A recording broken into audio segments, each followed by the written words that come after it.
Today's presenter is Betsy Damon, and she will be joined by Edward Cameron in conversation. Edward we know from his several talks for GMALL. He is a specialist in climate change and human rights. He advises governments, companies, nonprofits, and philanthropies on building strategies to enhance climate resilience. Betsy Damon is an internationally recognized artist whose public work and living systems, such as the Living Water Garden, have received widespread acclaim. She directs Keepers of the Waters, a nonprofit focused on ecological planning, advocacy, and education. Betsy was a semi-finalist for the Buckminster Fuller Award and a finalist for the Stockholm Water Prize. She has lectured widely in the US, Europe, and China, and has been a visiting artist at countless colleges and universities, and we're very happy to have her here with us today. Please give a warm welcome to Betsy Damon. Thank you very much, Gloria, for that lovely introduction. I'm going to put this there. So I'm super pleased to be here. I am definitely a born-bred, long-term New Englander. And I used to come to Vermont every summer, have spent a fair amount of time here. I have a beloved first cousin, Peter Palmer.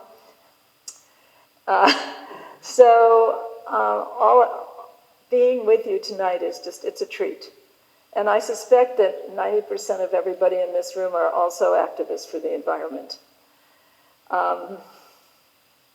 Yeah, raise your hand.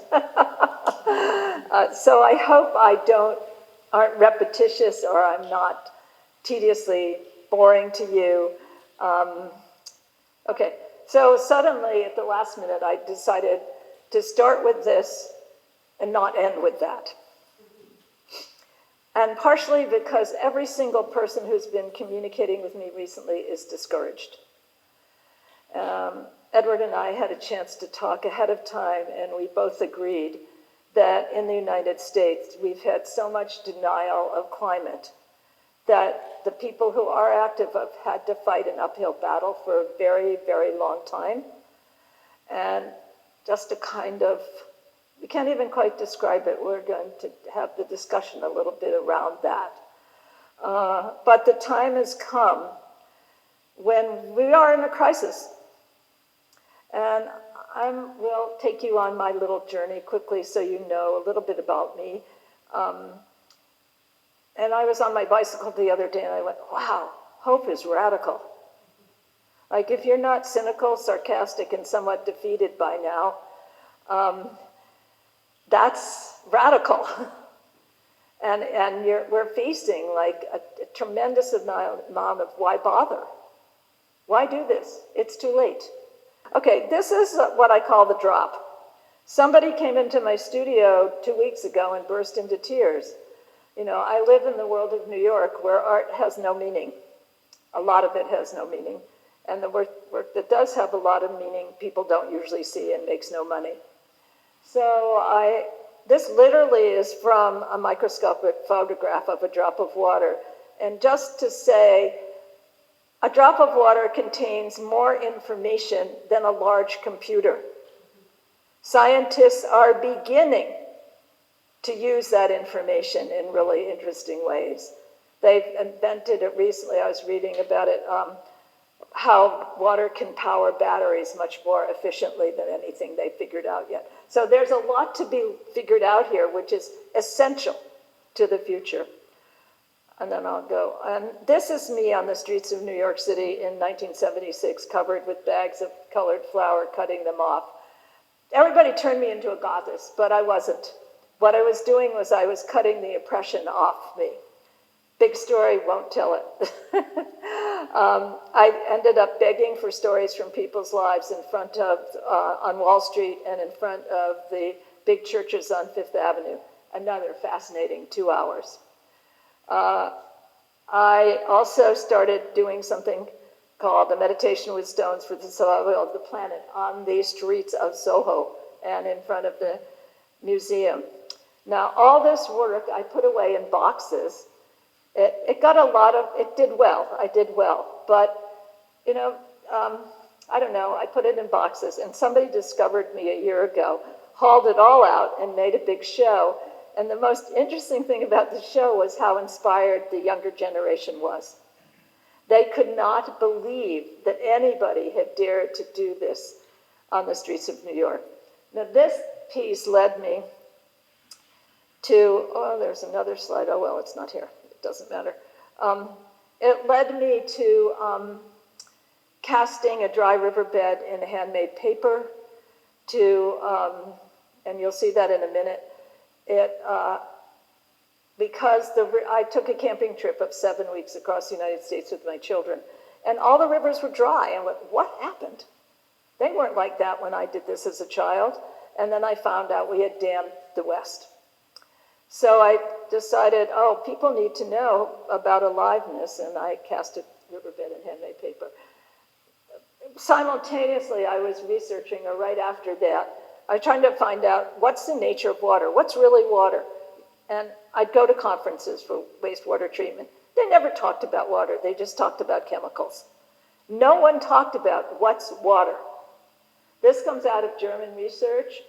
The living water is what I get to drink at Pete's from his well. That's what I get to drink on the pipe. It comes into my house from in New York City. Dead water just has no microbes in it. It's purified. People go out of drugstores with gallons of it now. And if you read my book, you'll say, I do tell them that's unhealthy and a few other things. I'm going to just introduce you to the research that inspired me. This is the beginning of every life form, whether it's you or a worm or a cockroach, has the full rainbow crystal in it. That I thought was fantastically interesting. So what happens with life forms when the water gets too polluted? Do they have a full crystal? I can't answer that. That's what I ask. And this is from a lab in Stuttgart, which was trying to decode whether water had memory. This is the memory of a chrysanthemum in water. Water has memory. And you can go on and find all kinds of images. It's not woo-woo science, it's real science. What does that mean? Well, it means that the salmon return to the same water that they were born in. They return 7 years after they've left. If we put a dam in, that entire salmon species dies off. There is memory. There's memory in species. There's memory in all over the place. And at some point of our disruption of the planet, something happens where the memory can no longer be there. I don't know what it is. I've suggested scientists research. They say that's good, but it hasn't been done yet. So anyhow, this is me casting a dry riverbed in Castle Valley, Utah. This is the piece that traveled around the United States.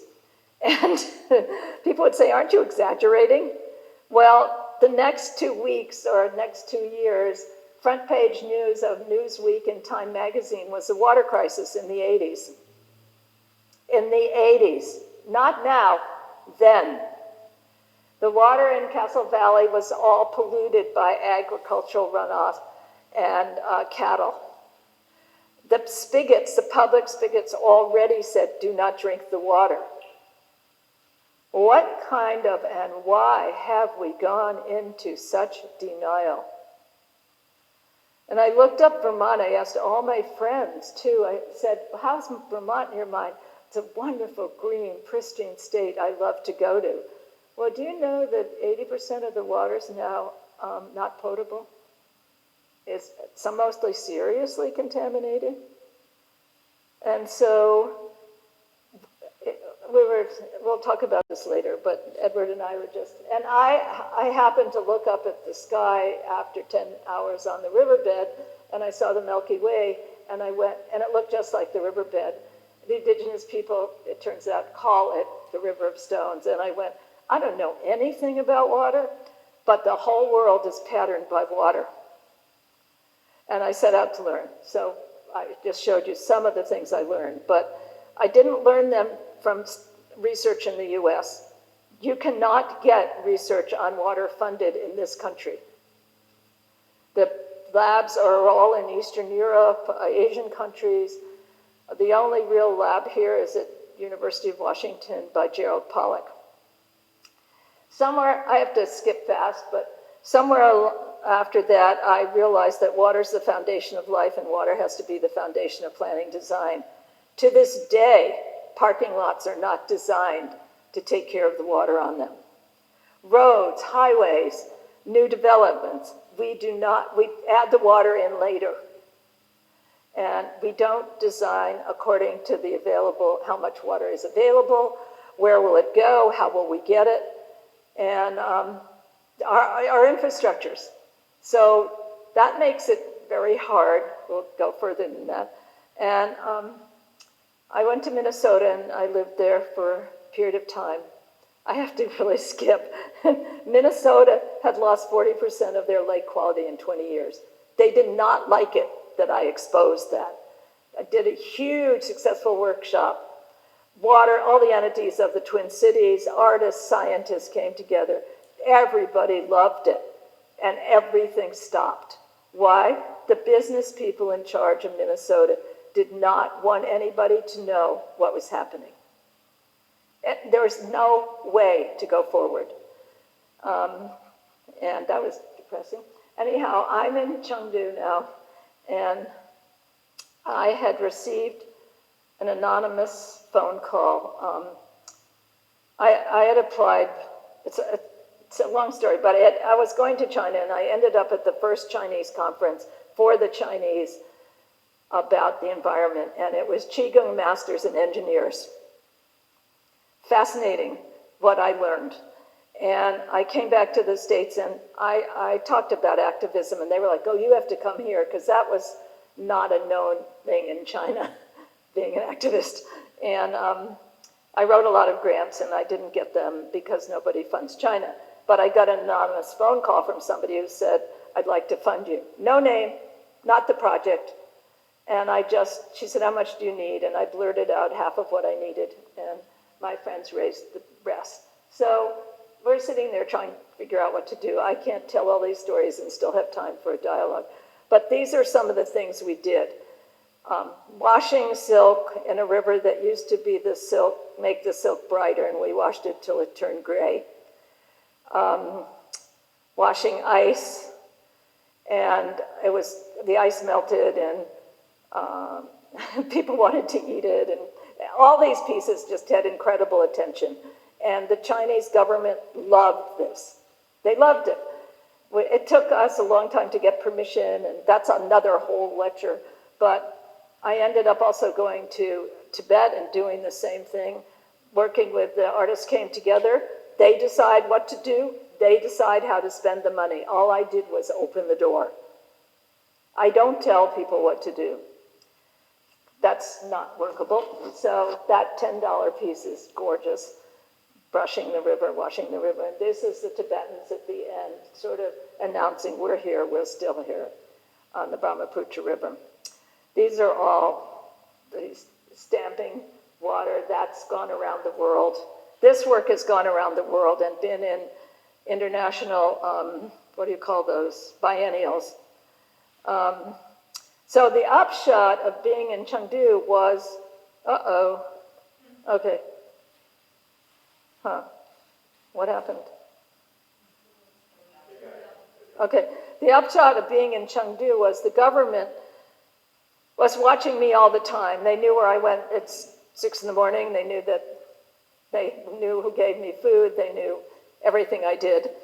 And they took me to see their plans, and their plans were remarkable. 19 kilometers of parkland replaced housing that had been just jerry-built, that had no bathrooms, no toilets.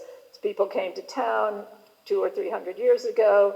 They settled by the river. They could get their food. They had a toilet. They had fresh water. The river had lost all its water quality in the last 50 years, and Chengdu had decided to restore the river. They're the only green plant in China. So there are no movie theaters, no restaurants, no money-making things. They were going to make the land park. I never seen a plan like that. We don't have any plan like that. You got a riverfront, build a high-rise, put a restaurant on it, a very expensive one. That's what we do. They didn't do that. So when I said, why don't you make a park to teach your citizens how water cleans, nature can clean water, they said, can you do that? Well, I'd never done it. I didn't say that. I went, yeah. And I was shaking everywhere. And this 6-acre park, again, I've got to do just one book on this whole adventure. This 6-acre park is a natural water cleaning system that every governor in China visited, that the premier of China visited and said it was the best thing that happened in the country that year, that the economic advisor to Deng Xiaoping asked to meet me. Honestly, all that scared me quite a lot. But anyhow, this is the park. The water comes out of the river.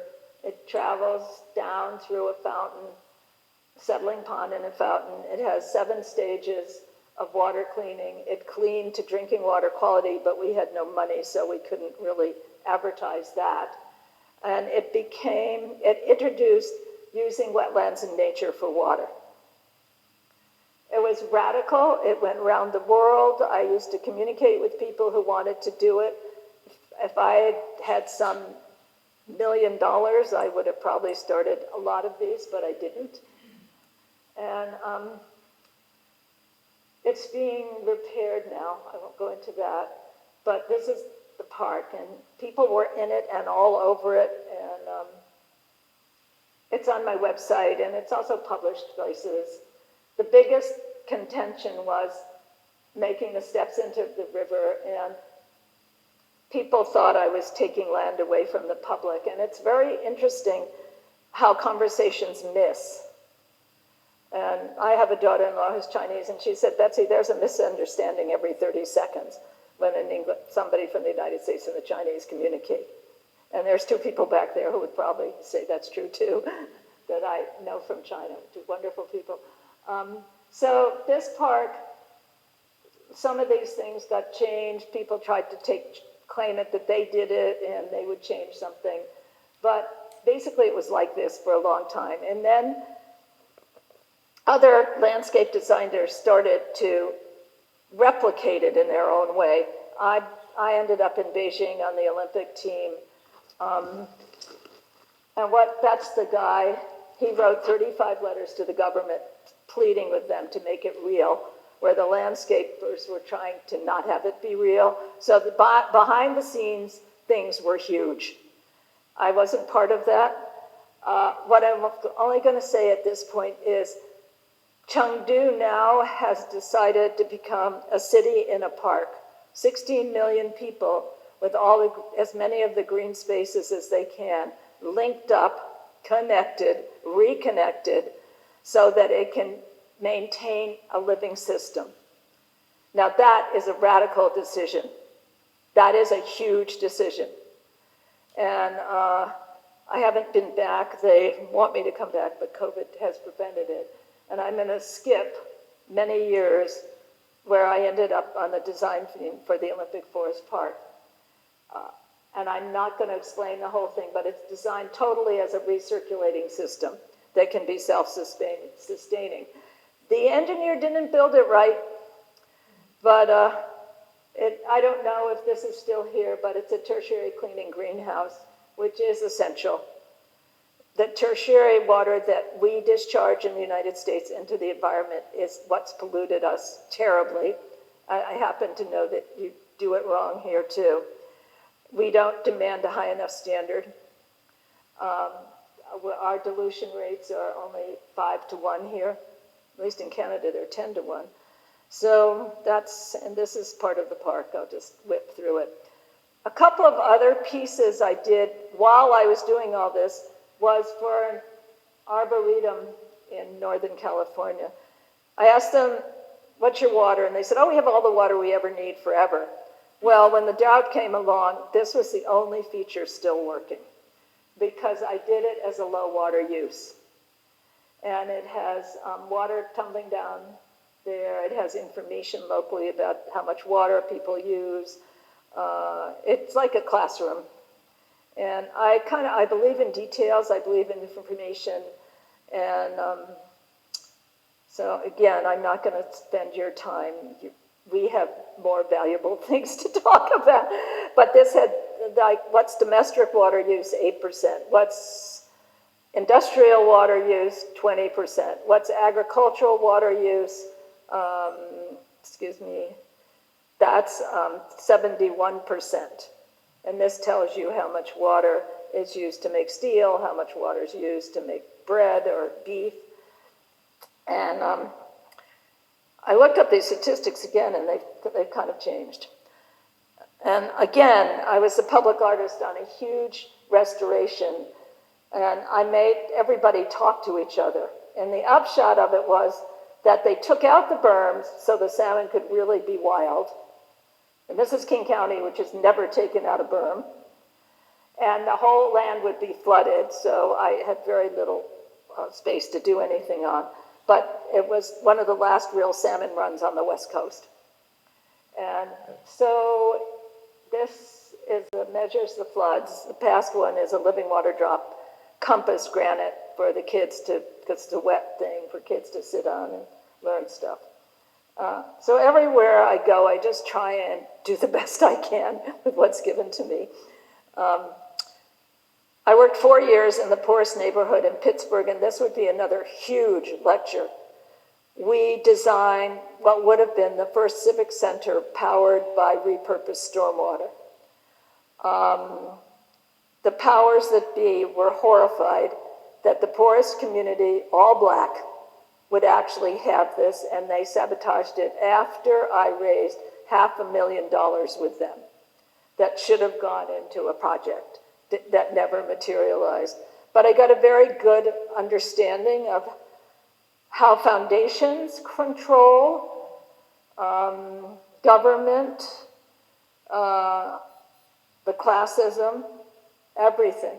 These citizens, I said, my job is to teach you mapping so you can ask for what you want, which they did. But nobody believed that it was them. I think they thought it was all me. And that's another big story. But the only lasting things in Pittsburgh that are ecological came out of this project. I mean, for me, Pittsburgh is a disaster land. So meanwhile, I skipped over the story of going to the Godwater in 1993, which changed my life because I was going to quit what I was doing. And I drank this water, which was so incredible, my entire body just went zing. And I decided to research the Tibetan culture of water protection. That's another whole lecture, but this is one site, which is the headwaters of a ginormous river that goes to the Yangtze. The water, we ate lunch from what was growing there.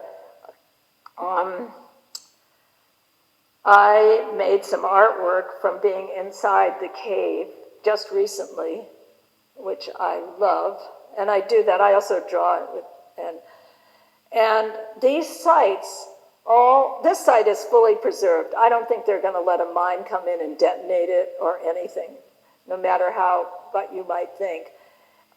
You can't mine the forest. You can't cut the trees. It's a 4-hour trip on horseback up to it. But many of the sites and the monasteries are on fabulous water sites. What's happened? Okay. Oh, I see. Oh, well, we're almost done. Just closed. Okay.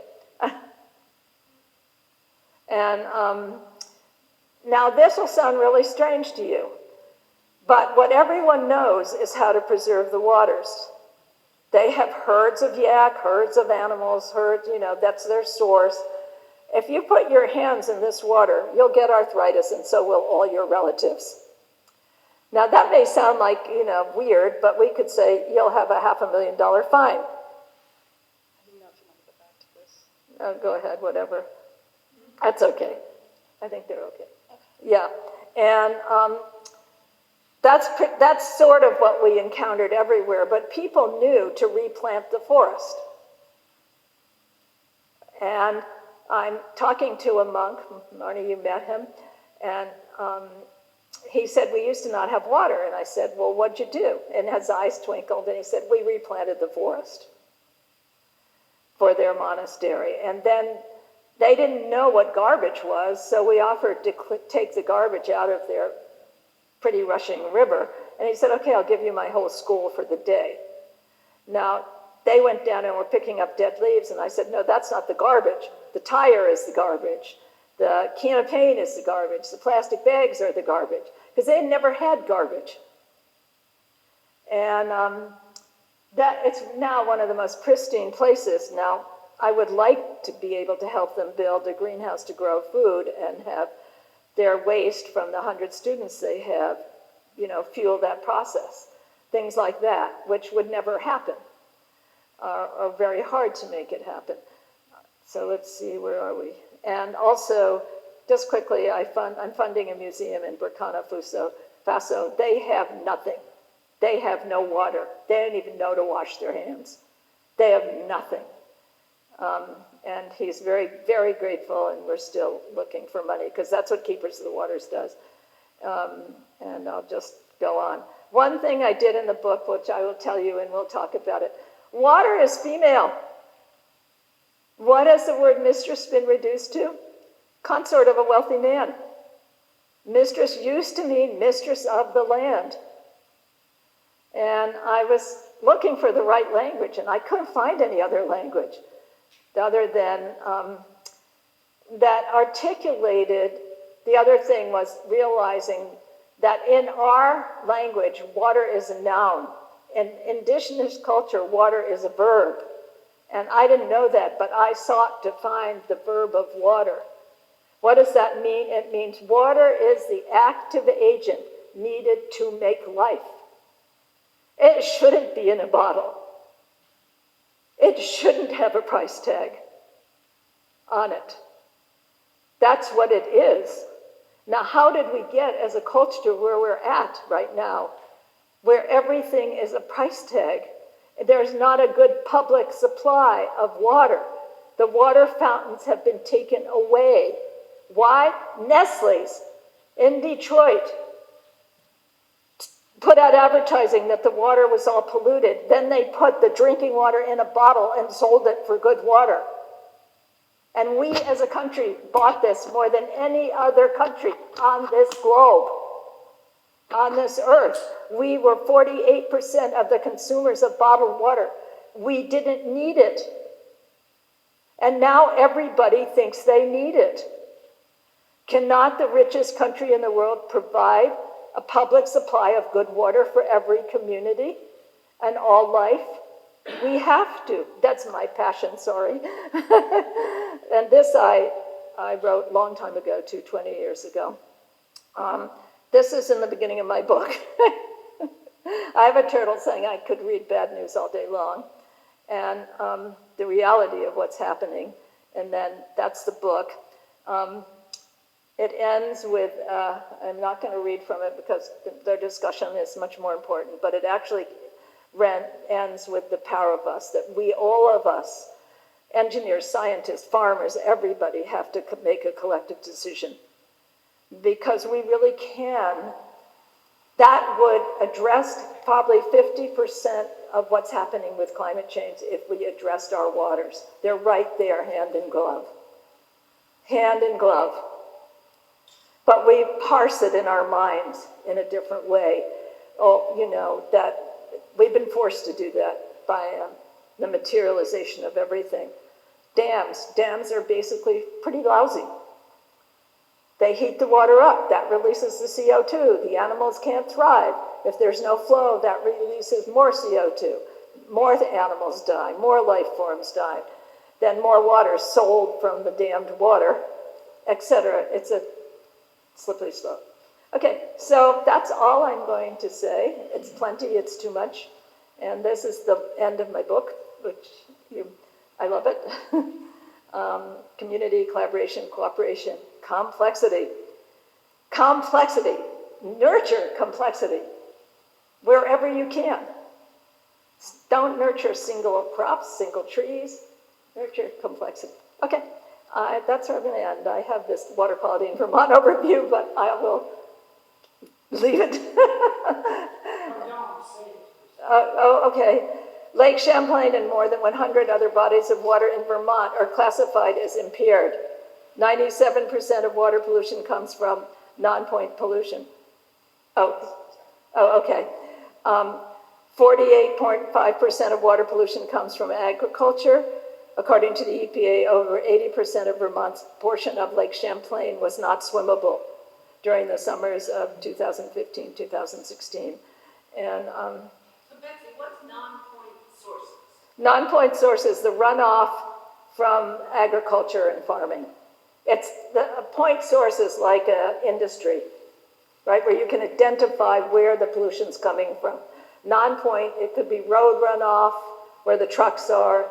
There's road designs that could capture road runoff. There's absolute ways that farming can be made so that it doesn't pollute. It's not even expensive. The farmer has to give up maybe 10 feet on the edge of his farmland. Edward, you might be more, it depends on what you're farming and how big it is. All of those things are preventable. And yet we have no regulations. It's not regulated. So, and it's hard to know with all this, well, where do I start? One farm at a time. Something about Lake Champlain. We were camping up there, what, 3-4 years ago? You couldn't even swim in it. There are all these ferns and Yeah. weird plants. It's called milfoil. Yeah, so, yeah, and we all love this country. We love our land. We love where we live. And at some point have to become very organized and outspoken.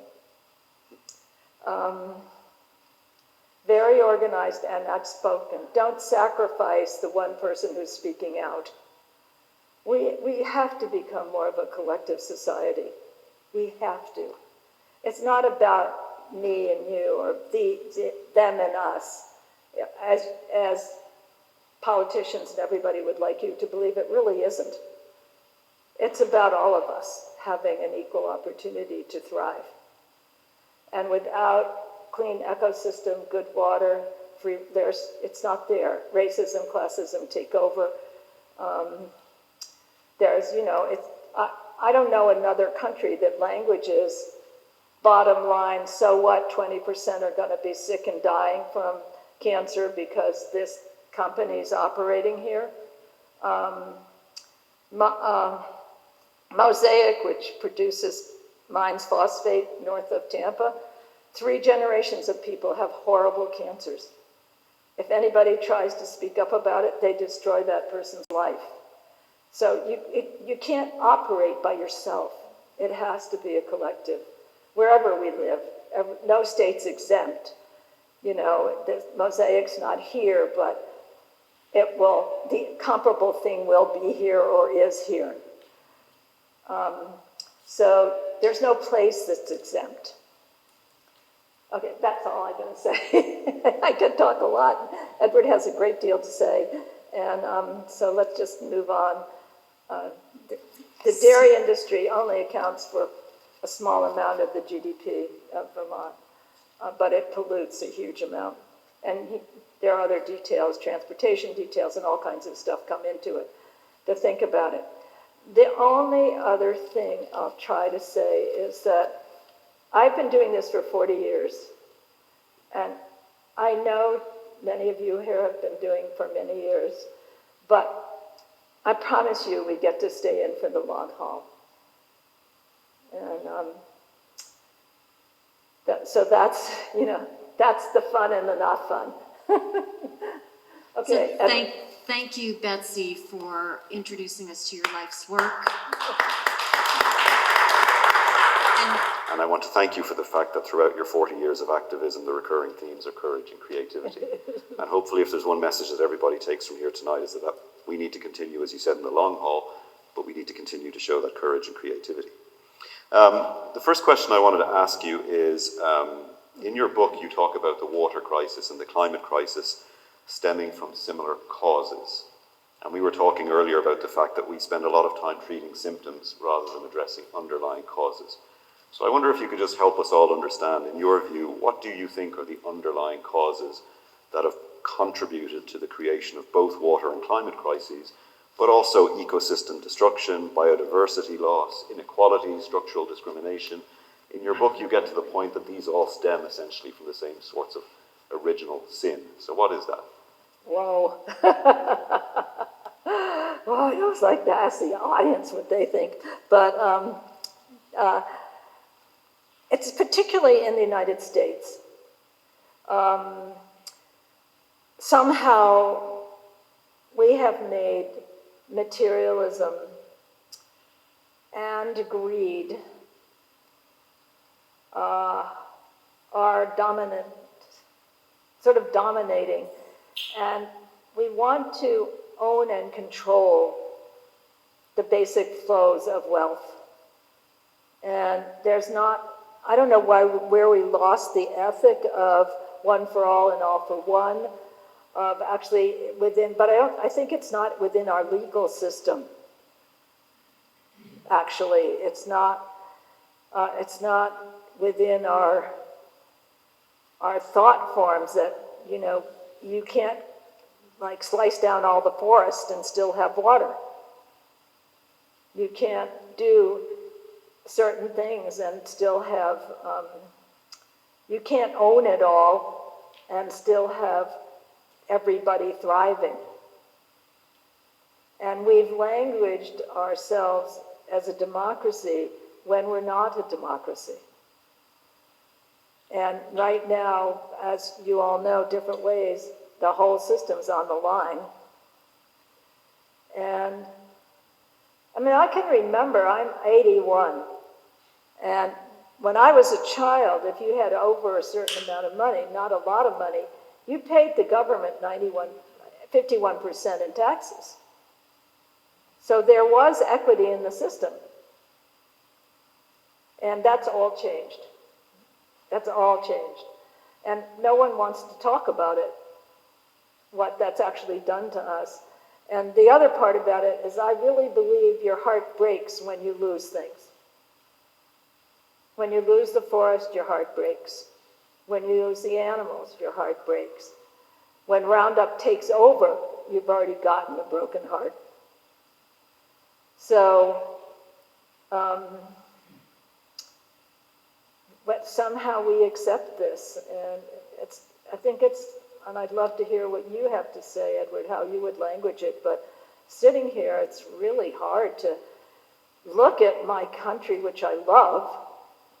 I used to cry when I would watch a movie in the back of a cheap little dive in Chengdu. It would show American movies, and they showed Big Sky Country, and I would cry. And I love China. I really do. And I realize that for all its, we have languaged here. We can, somehow it's like we can take over. And, you know, I'm going to make a square pencil so I can market it differently than a round pencil.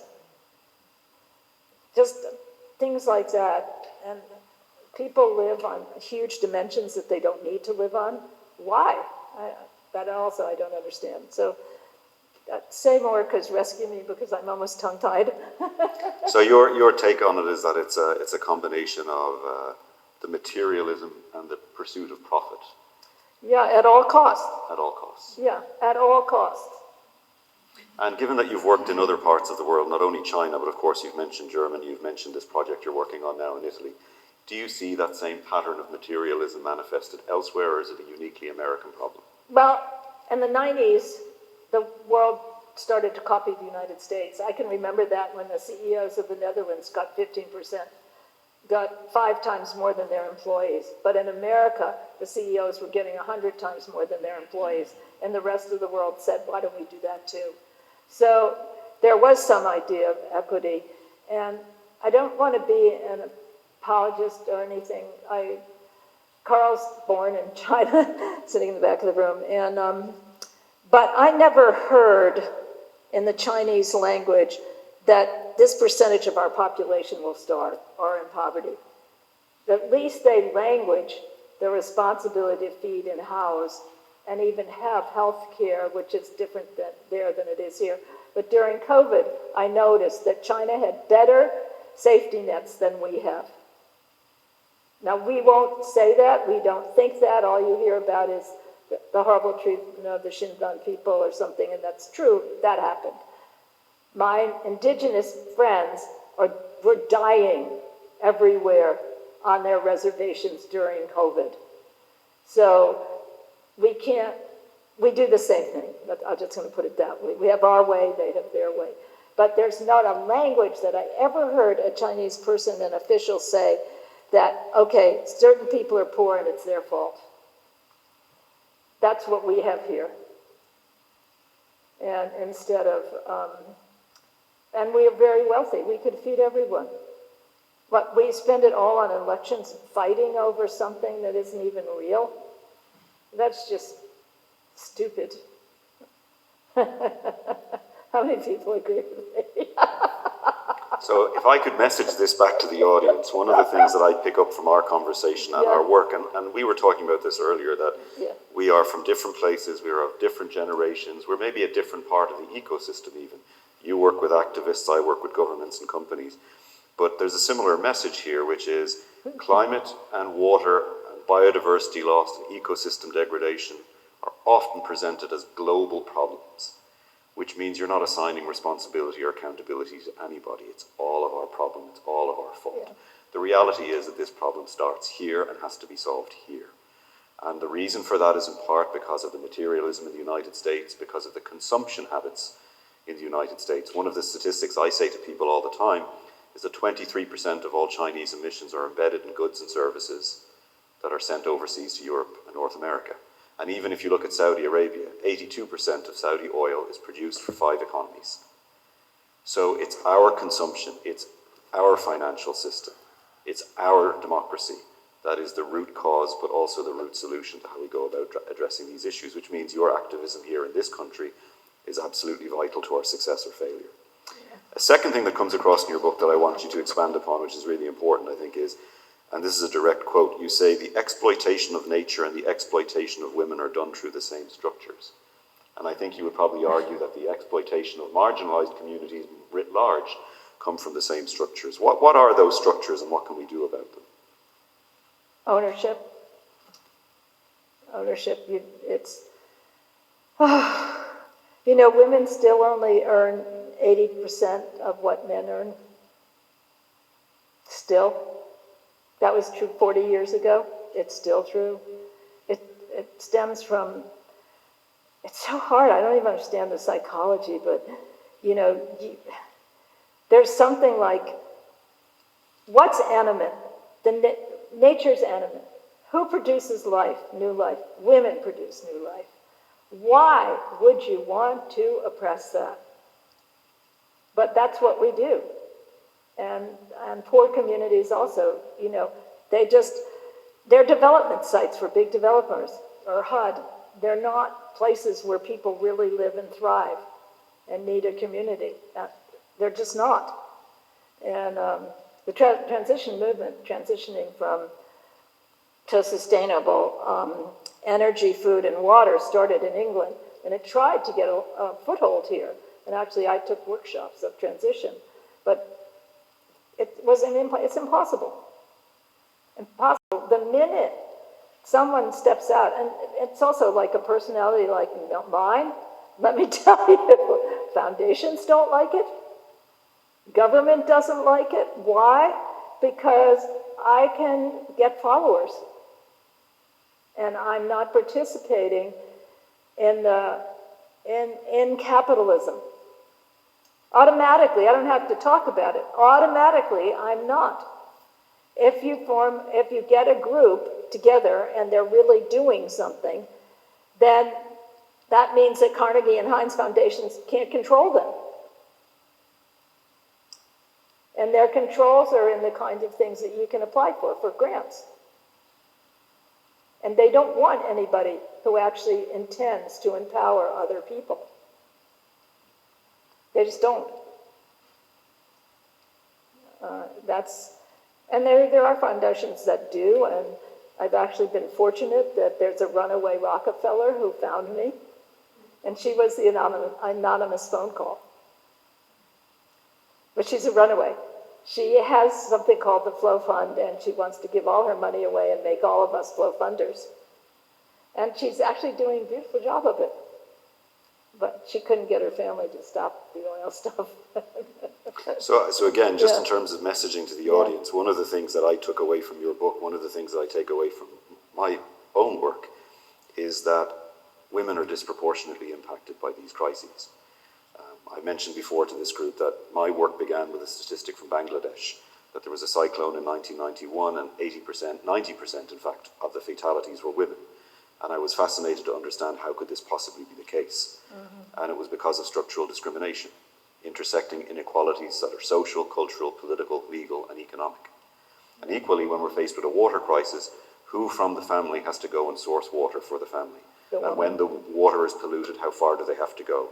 And how does that time eat away at their prospects for education, for healthcare, for economic empowerment? But equally, what the evidence shows is that when you empower women, when you put them on boards of directors, when you put them into government, when you put them into positions of authority within communities, you get transformation. And so again, the message is, don't just be a champion of the environment, be a champion of human rights, because if we're not a champion of human rights, we cannot possibly protect our environment. Yeah, the other thing is, actually Biden's put a lot of women in place. And just by the nature of our biology, we think more intimately about how to take care of life. That's not an insult to men, or men think about other things equally very well. But women really do think about, okay, it's 10 steps from here to that door. How do I carry the water? How much water do I need to cook or wash or my family? Or, how the woman who, the indigenous woman that's in the cabinet is actually quietly doing remarkable things, worthy to follow what she does. And it has to be quiet because the backlash will be huge. Huge on her trying to stop mining on the Navajo reservations. Huge on getting resource to indigenous lands and also honoring the ownership of indigenous lands. There's people murder activist women. Just like even like in Palestine, the 19 reporters have been murdered. Or in South America, the women activists for the environment have been murdered. And the women are willing to stand there and say, you're going to have to kill me to get to this. So I'm going to come to the audience in just a second to see what types of questions that you might have, but there's another topic I want to talk about, which is we've sort of laid the table for this conversation by talking about crisis, but the other thing that comes across very powerfully in your book is your conviction that the solutions are available to us today, and your optimism and your confidence in people. And we haven't heard too much of that yet tonight. So I want to now draw us to a more optimistic place by asking you, spell out for us, why is it that you're so confident in people now going forward, and what are some of the solutions that are available today? Okay, number one, I really do think people are good. Really good, and really given a shot, want to choose right things in life. There's some way capitalism disempowers them. That's part of the impression. That's a huge talk, but women do get disempowered. But the solutions aren't rocket science. Change the stream bank edge. Take the concrete out. Life comes back in a second. Connect up 2 creeks. Life comes back just like that. One huge dam was taken out in Oregon, Washington, the Ella Dam. Within 3 months, you have huge life returnings. The Living Water Garden had kingfishers in it after 3 months. We all stood there. My jaw was like, it's not hard. Water wants to return to its best quality. That's the impulse of water. That's just like us. We want to be at our best. And what we have to do is stop overloading the system with pollution. And it's the same for us, right? We can't overload ourselves with too much. We give up. But water, it's incredible how fast it will return and restore itself. And it's natural. Just put water moving in contact with plants, movement and sunlight, and you got it. Put it in a pipe, it dies. It's therefore, wastewater treatment plants should be small and local. Small and local. Wastewater is one of the best nutrients the earth can use. Poop goes back to dirt in 6 months. They haven't invented a better nutrient than urine. Just dilute it 10 to 1. All this stuff is readily available, and somebody who worked with me in China, Ashley Murray, started something called Waste Enterprises. Good to look up. Phenomenal. Give me your waste, I'll use all of it. So, but we have this infrastructure here which is antiquated. We don't spend money to update it. We think bigger is better. It's not. Wastewater treatment is as important as your hospital. We could not live together without it and the way that we do. It needs to be central, clean, it doesn't have to be smelly or anything, and returned to the land for what it can do. After a workshop in Tampa, I asked people what their first action was going to be, and they said, I'm going to hold a poop in, which was dig a hole and everybody come and poop and make new dirt. I was like, I'll skip that one first. yeah, I know. It's okay. I just said it's a joke, but it was true. Another thing that struck me before I bring in the audience, Yeah. I think you said something at the beginning of your talk which was very, very accurate. You said about 90% of the people who are here are activists. Yeah, And I actually did not think that that would be the case for your talk. It's always the case for my talk. I get the same people coming back again and again and preaching to the converted. But I didn't think it would be the case with water, because if you're a conservative, evangelical, MAGA Republican, you need clean drinking water. So why is it that 90% of the audience tonight are already activists? Why are the rest out there in Manchester not convinced enough to come to a talk like this? And what can be done to persuade them? I'd have to ask them. I think part of it has just been the propaganda for so many, years that you have clean water, or, this isn't real. I'd be happy to hear from people what it is. I know what it is where I live in Brooklyn, but up here I'm not sure, because I know up here people love the environment. So I'm not sure why what's happened hasn't been addressed more collectively. Maybe, I know you can tell us, why don't gather the farmers together and say, okay, let's figure this out together. Gather the dairy people. Let's have a meeting at least and get this together and really make sure that it happens.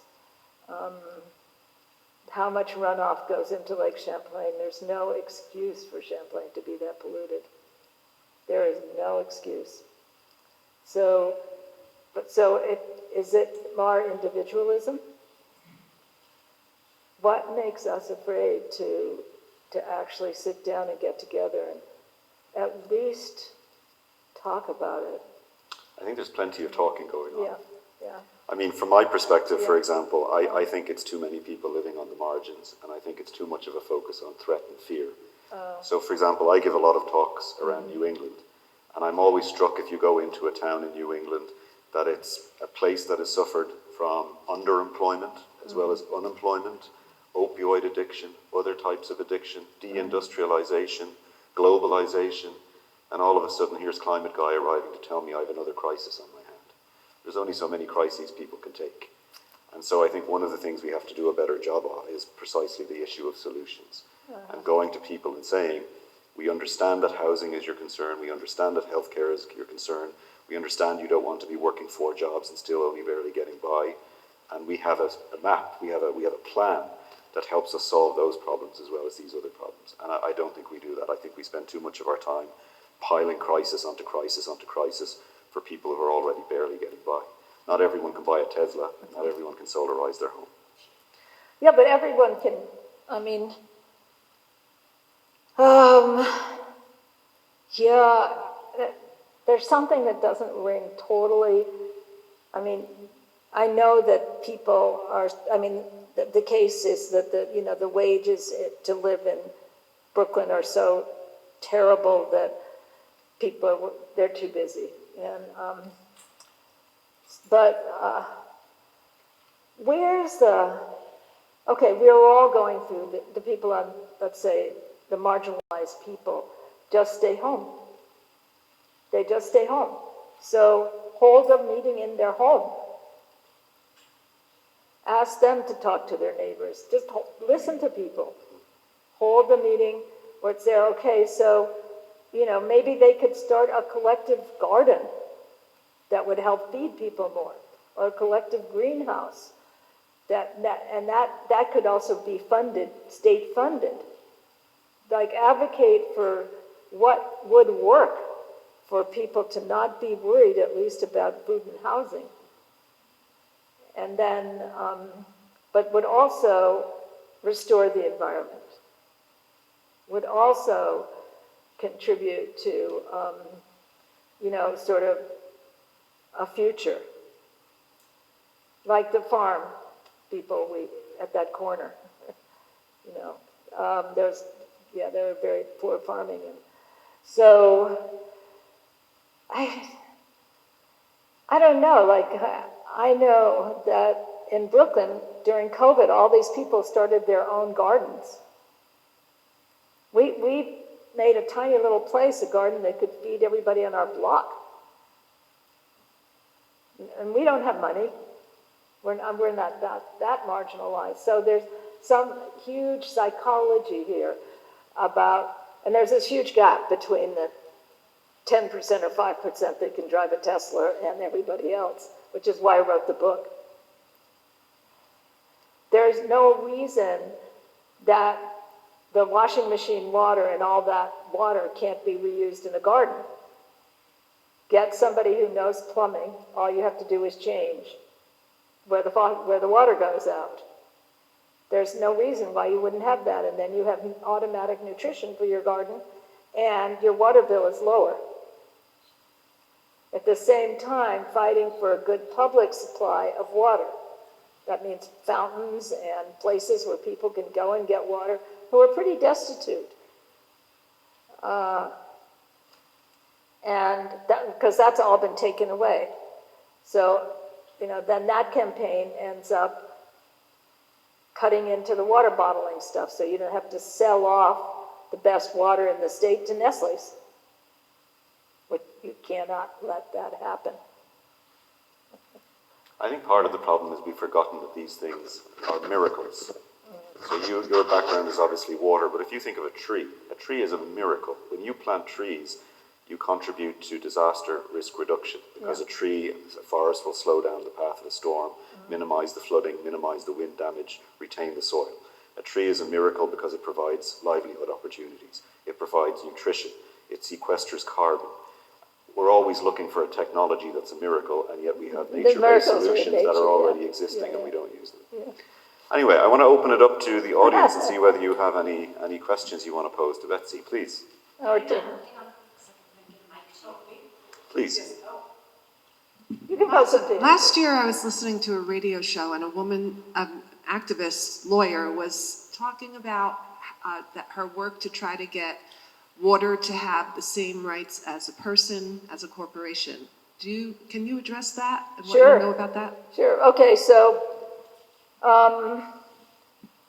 there's a movement, there's an international movement. There's also can be a national movement, and I think it's one of the more powerful movements there is around the world, because it's not violent and everything else. But Bolivia, I think, rights of nature, water has rights equal to person.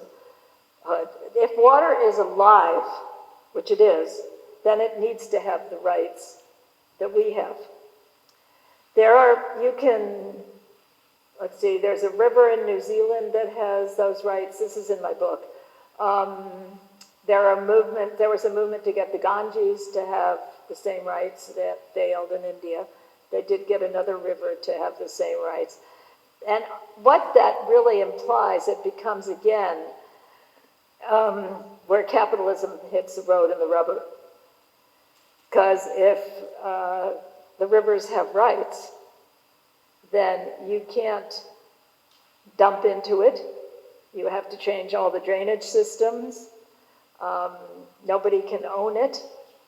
So it's a pretty big and forceful movement, and worth figuring out which river here you would start advocating for.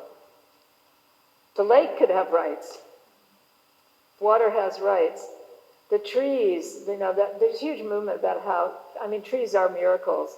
And we've cut down most of the oldest trees. So every time you lose a major great-grandfather tree, the trees become weaker. And they become weaker. So saving your old, whatever you have that's old here is really important. It's really important. And don't let somebody come in and say, oh, that would be great, I can make my house out of that. So there's lots of very, very meaningful things that don't cost money that would make for the sustainable future. And one of them is the Rights of Nature movement. And does Ecuador have to do it too? Santa Monica has given the local water rights in California. There's a number of movements. I would offer slightly different take. Well, yes. So there's 130 countries around the world who have the right to a clean environment embedded into their constitution. Yeah. And some of those countries are amongst the worst performing on environmental protection in the world. And the best performing countries in the world on environment don't have that. What they have is strong environmental policies and laws. And they have a culture of environmental protection. Scandinavian countries are amongst the fore in that particular regard. And I'm saying that because I think it's very important that we don't lose sight of the difference between law and power. And as we've seen recently with news coming out of the Supreme Court, power is what matters. And I think we in the environmental movement and the social justice movement often don't spend enough time thinking about what happens if you have power and what you can do with it, and what happens when you don't have power and the opposition has it. And I would say that one of the big failings of our movement over the course of at least the last 10 years, but I would argue over the last 40 years, is we have been allergic to power, while the opposition has not been. And as a consequence of that, for example, the key federal Supreme Court ruling that underpins everything we can do on climate change right now is one of the next dominoes in place to fall as a consequence of the way the Federalist Society has packed the Supreme Court. So, yes, we should have the right to an environment embedded in our constitutions, and if the Human Rights Council in Geneva adopts, that's wonderful. But most governments in the world are not listening to the Human Rights Council in Geneva. Wow, I didn't know that. You just taught me. Oh. Any other questions? Yeah. I hope so. Please, right here. Whoa. It's my first time with a microphone, ever. But anyway, how do we establish personhood for nature, trees, water? How would you recommend that we go about doing that? Go ahead. Please, no. I haven't participated in one of those campaigns. So, although I advocate and support them. So, first thing is, look at a campaign, because I can't talk you through it. I don't know, I think Vermont has its own set of laws, and then the country has other rules. For example, the Army Corps of Engineers owns almost every waterway over a certain size. So that's one very difficult situation. But I think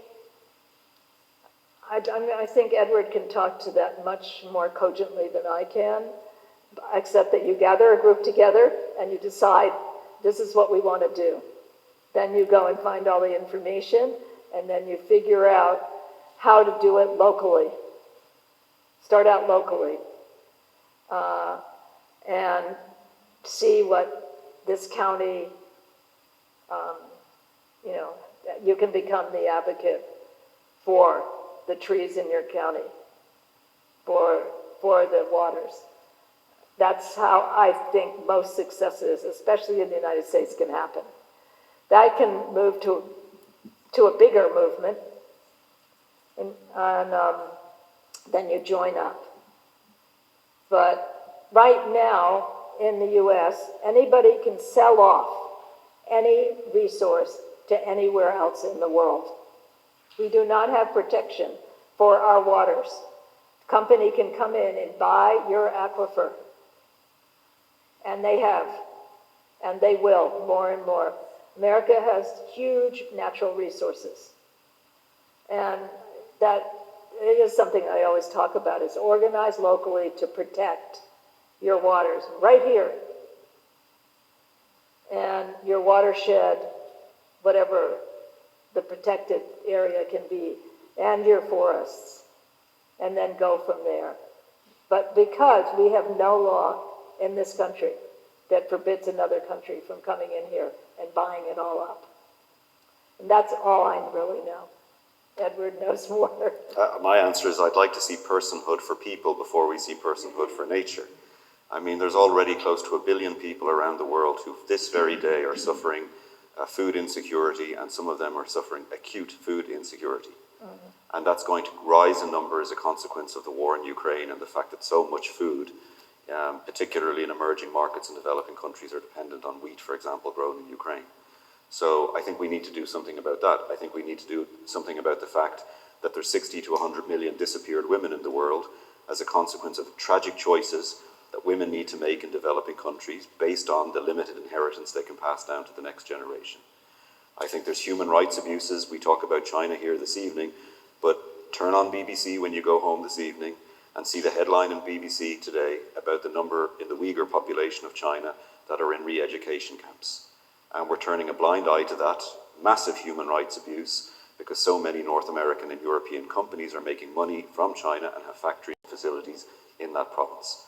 So before we think about personhood for a tree, I would like to think about personhood for people. And when we have personhood for people, that means in the United States things like an electoral system that actually responds to the will of the people. There is a 50-50 split right now in the United States Senate, despite the fact that one party has 15 million more votes with 50 seats in the Senate than the other party that has 50 seats in the Senate. That is wrong. It is wrong that North Dakota and South Dakota, with a combined population of about 1 billion, have 4 senators, whereas California, with 46 million people, have 2. That's wrong.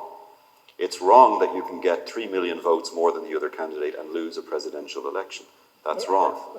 It's wrong that you have a federal legislature that has never been able to pass a law on climate change and can't pass even a budget, and as a consequence of that, too many of the serious decisions are made by 9 life-appointed, unelected officials. That's wrong. Corrupt. So let's do stuff about that. And then once we do stuff about that, we'll have the political system we need to take care of the rivers and the trees.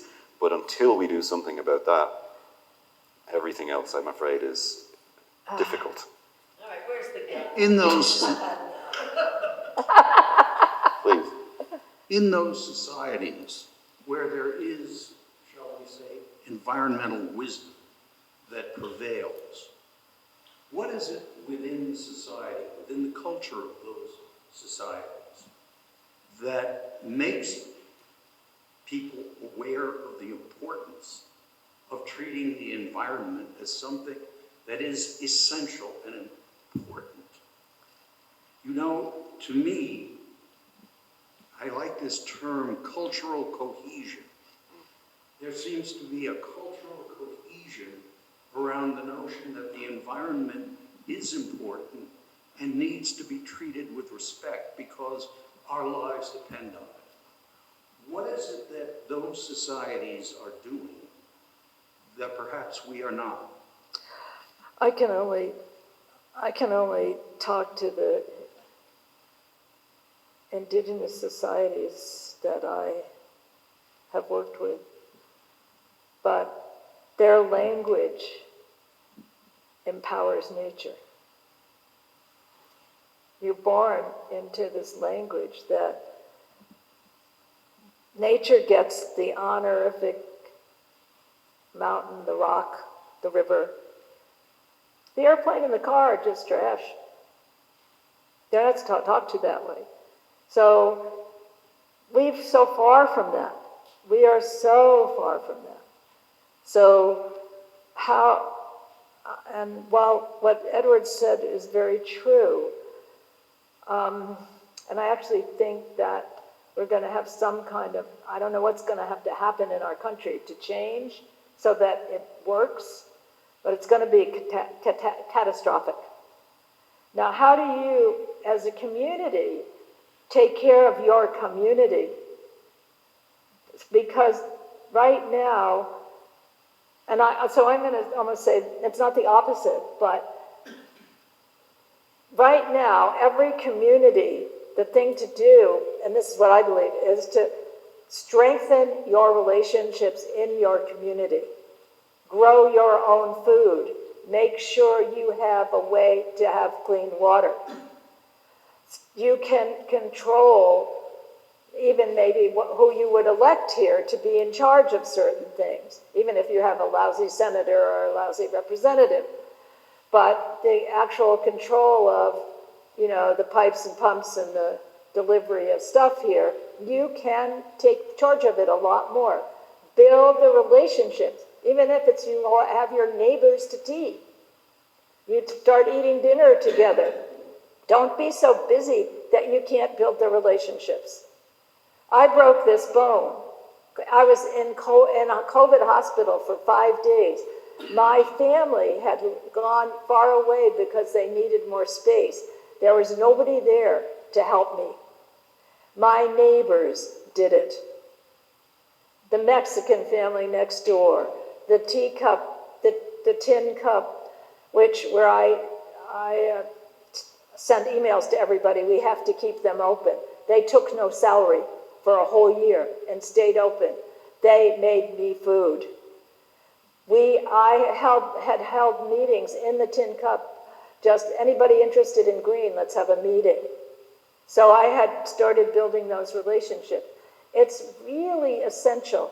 Our individualism in this country is extreme. It's extreme. Take care of my home, my garage, my car. Do it differently. Do it differently. Try to do it differently.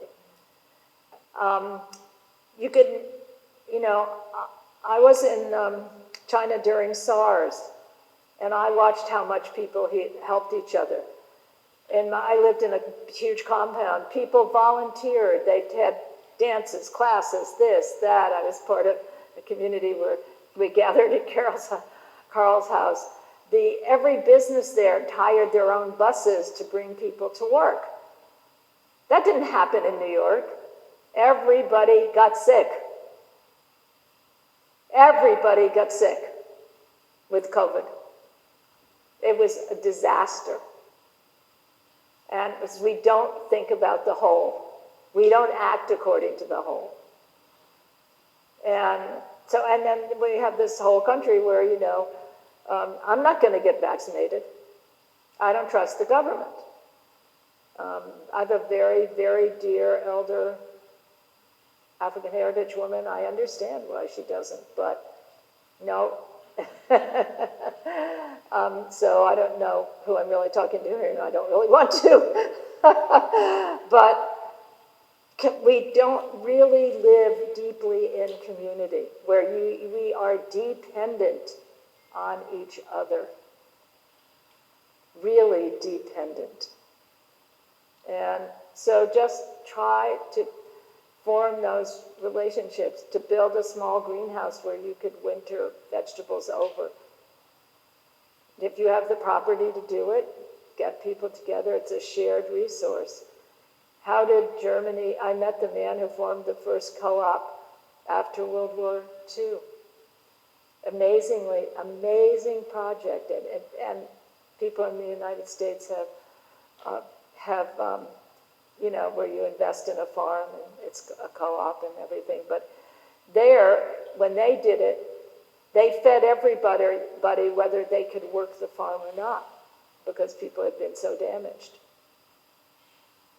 Now, my experience in building a park in China was with some people who had been long marchers.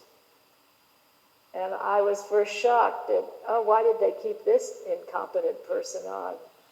How come I get to work with that person? And I grew to appreciate how much they took care of each other. The children after school came to play on their parents' computers in the office in Beijing. If we finished a project, we all piled into a bus and were taken to the mountains for 2 days to play.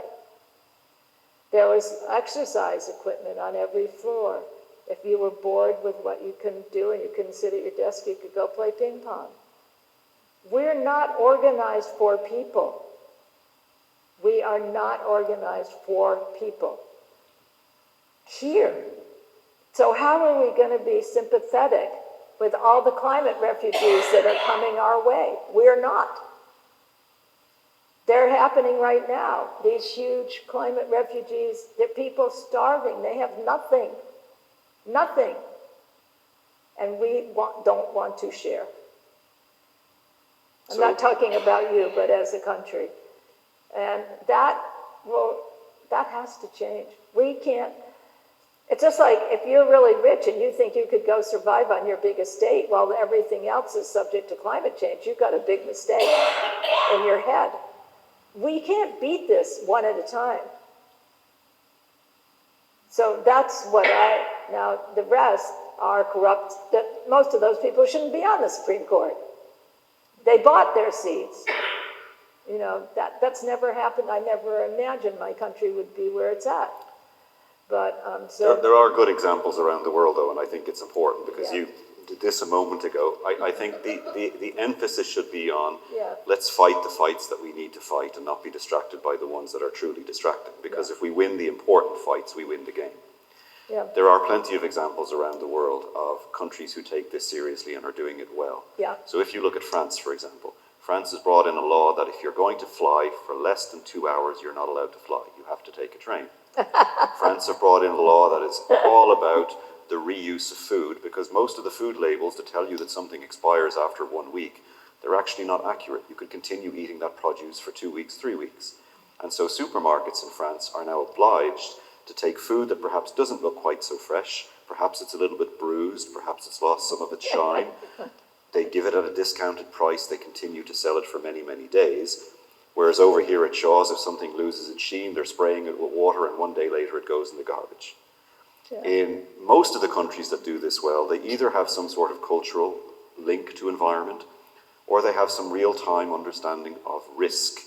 So for example, in the European Union, what really gave birth to the environmental movement in the European Union was experience with acid rain, real-life experience with acid rain, real-life experience with Chernobyl, real-life understanding of these issues. We are often protected from risk. We don't see it. It's not communicated to us as being real. When you turn on the television in Europe and there's a hurricane, it's described as being linked with climate change. When you turn on the television here and see a hurricane, it's described as an act of God. Yeah. So the education is there. And then the societal trust is there.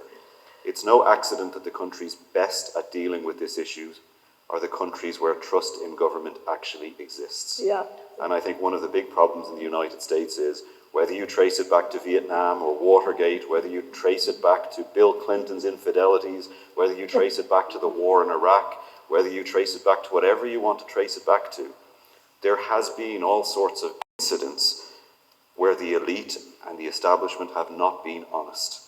And as a consequence, if you do go to an indigenous population, or if you do go to an African American population, I completely understand why they don't trust the vaccines. Yeah.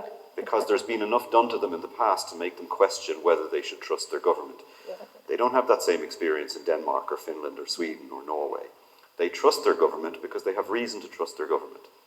Yeah. So that's what we have to do. Every time we break a trust, on one particular issue, we make it harder to be successful on another issue further down the line. And that's why truth in leadership, whether it's in companies, whether it's in government, is so important. It's not just about the truth of the moment, it's about preserving trust in a society. And you don't have that same sort of problem in Scandinavia. Yeah. I think we also need to be capable of learning lessons from overseas. We're a very insular country that thinks that what we do is the only way of doing things, opposed to going out into the world, taking what works and forgetting the rest, but taking what works and applying it here, and we would quickly find, I think, that we could advance on all of these issues. Yeah. Those are the types of things that I think we need to do. But it starts, for example, with our politics. In Europe, in the 2019 European parliamentary elections, there was more than 300 political parties running for office. So you didn't have to make this choice between something you don't like and something you don't like slightly less. There was over 300 different political parties. And I have to say, maybe with the exception of about 10, they all subscribe to the fact that climate is real, that something needs to be done about it, and addressing it builds a better world. That's not the case with the choice we have here. So there's people in this room who are political activists and are often trying to think about how we change this system and how we give voters a better choice. So that at the next election, we don't have to choose between one ideologue and another ideologue. We can actually choose someone whose business it is to solve problems, irrespective of where the idea comes from. That's the type of thing we We'll get there.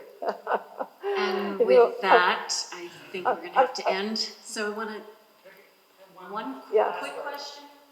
I'm going to say one more thing, but So, I just want to thank you guys. It's been really a great night. If you want the water that's got the zing in it, I recommend going down to River Road to the Wilburton Inn. Below that has a fountain. You can get the water coming right out of Equinox Mountain. Very sacred water. One thing that you mentioned is that the indigenous people respect nature in a different way, and I think we can all lean into just being on the earth, being in the four directions, that water is sacred, that we can't give up on life. And it's really hard for Western people to not think of everything as materialism. So it's, I think, a good stretch for us to get into that and to honor water, and I love your work here. I think you've touched on some important things about how the system oppresses us. Like the Heinz Foundation doesn't want to help people. I think this country is really in a dark place where we've been controlled for a long time by Wall Street money, and that doesn't want us to win. We were part of the transition movement here and did a lot of work in organizing around here, and some of it worked, but people, if it's not in the materialist economic system of capitalism, it's hard for people to want to work together and do stuff. So it's, and as our beautiful world wobbles towards war, I just want to say, no war with China, no war with Russia. Let's be done with wars and give up the internationalism that's needed is for us to love this beautiful planet and our water. And appreciate you going there with your gardens. So finally, I'm part of the People's Party. We're starting a third party that doesn't take corporate money. Look for us, peoplesparty.org. And we can't give up on the political process, because if we win, we can build gardens like hers. So praise God. I want to say one thing. It's another thing. We live in lots of lies. It's hard to find truth. But I would say this. Funding an elephant through WWF will not save the planet. That's a big lie. The CEO of WWF makes $900,000 a year. Stop, look at those organizations. Fund yourselves locally where you know what's going to happen.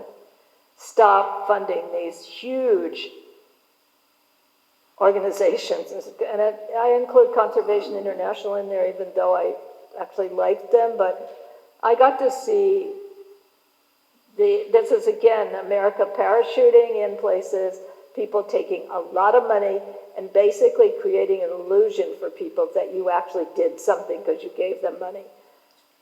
Please fund locally. And take care of what's right here and very valuable and very precious, and all of your lives and the lives of what lives here.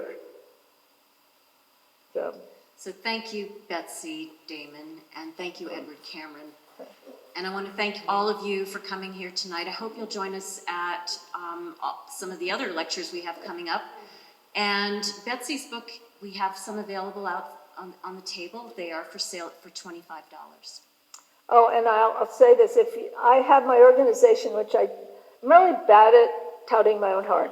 Okay, Keepers of the Waters is a not-for-profit organization. Anything you would happen to give to it goes to a project. It's not a salary for me, all right? I don't actually pretty much believe in the not-for-profit world because somebody makes a lot of money and the money doesn't go much anywhere. And I just set this up so people could fund really good projects. So I did fund the African Heritage Woman to create a living system in Larimer. It's one of the best things in Pittsburgh. Now, Heinz could have given all the money she needed, $40,000 in a blip. She raised every penny and donated her land, and I raised money for her too. And the guy in Africa, a couple of people. So, but my vision is to make have living systems be worldwide. And I actually am teamed up worldwide in different ways now. But again, take care of your home.